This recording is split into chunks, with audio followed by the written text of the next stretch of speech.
The Cullen household was quieter than usual, an unnatural hush settling over us like a heavy fog. Irina's betrayal had left its mark on everyone, but no one more so than Bella. She had been pacing the living room since dawn, her footsteps sharp and deliberate, her presence radiating frustration and barely contained anger. She had that look in her eyes, the same one I saw the day we met, so many years ago. It was a different time, one when I thought my entire existence was nothing but a curse. I had been wandering aimlessly, angry and bitter, still adjusting to the endless thirst and the loss of my humanity, when I stumbled upon Bella. I didn't know what to make of her. She was standing alone in the shadow of a crumbling castle, her expression carved from stone, her aura so fierce it seemed to command the wind itself. I thought she might destroy me. Her disdain for vampires was obvious, and her reputation as an ancient force of nature preceded her. But instead, she spoke to me. "You're lost," she said, her voice low and certain, not a question but a fact. I was too stunned to respond, too overwhelmed by the sheer intensity of her presence. Yet,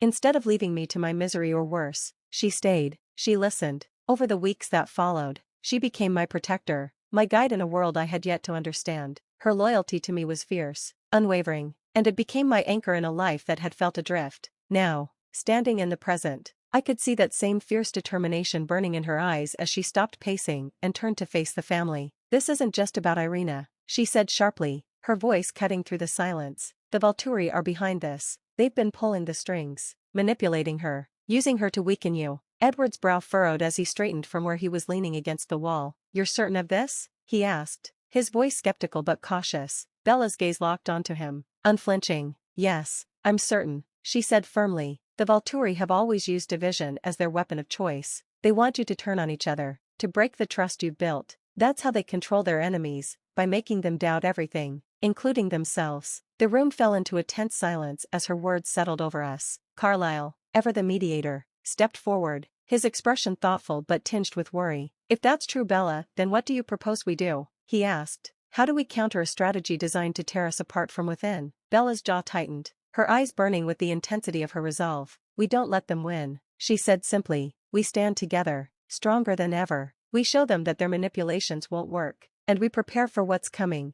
because they won't stop until we're destroyed or under their control." Jasper nodded slowly, his analytical mind clearly processing her words. "That's all well and good," his voice calm, "but how do we know Irina can't be brought back into the fold? If she's being manipulated, maybe there's still a way to reach her." Bella's gaze flickered to him, cold and unyielding. "Irina made her choice," she replied, her tone sharp. "She knew what she was doing, and she still chose to betray you. We can't waste time on someone who's already turned their back on you." Her words hung in the air like a blade, sharp and unforgiving. I could feel the unease spreading through the family, the doubt creeping into their minds. This was the side of Bella they struggled to understand, the ancient warrior who operated by rules far harsher than their own. Carlyle in particular, looked troubled, his hands clasped tightly as he considered her words. "Bella," he began carefully, "I understand your frustration, but we've always believed in second chances. Perhaps if we—" "No," Bella interrupted, her voice firm. "The Volturi are counting on you to hesitate, to second-guess ourselves. That's what gives them the upper hand. If we waste time trying to fix something that's already broken,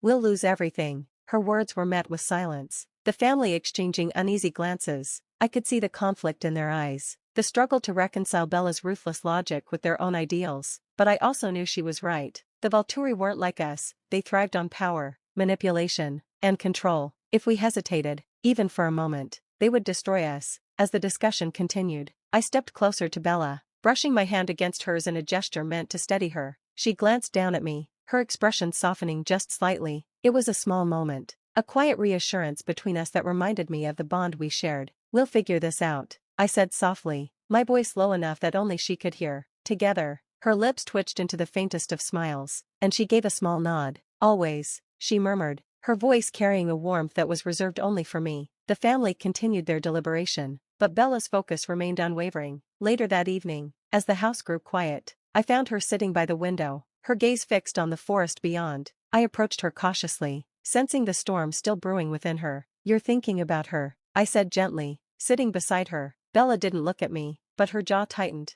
"Irina isn't the first to betray me," she said quietly, her voice laced with something darker, anger, pain, maybe even regret. "And she won't be the last. But that doesn't make it any easier." I reached out, taking her hand in mine. "You've always fought for what you believe in," I said. "That's what makes you who you are." But you don't have to carry this alone. She finally turned to me, her gaze searching mine. You're the reason I fight, she said softly. You always have been. The weight of her words settled over me, a mixture of gratitude and something deeper, something unspoken but deeply felt. I leaned into her, letting the warmth of her presence ground me. No matter how dark her past, no matter how ruthless her methods, I knew her loyalty to me was unshakable. The Volturi's manipulations might have shaken us, but they hadn't broken us, and as Bella and I sat together, watching the shadows deepen outside, I realized that no matter what came next, we would face it together.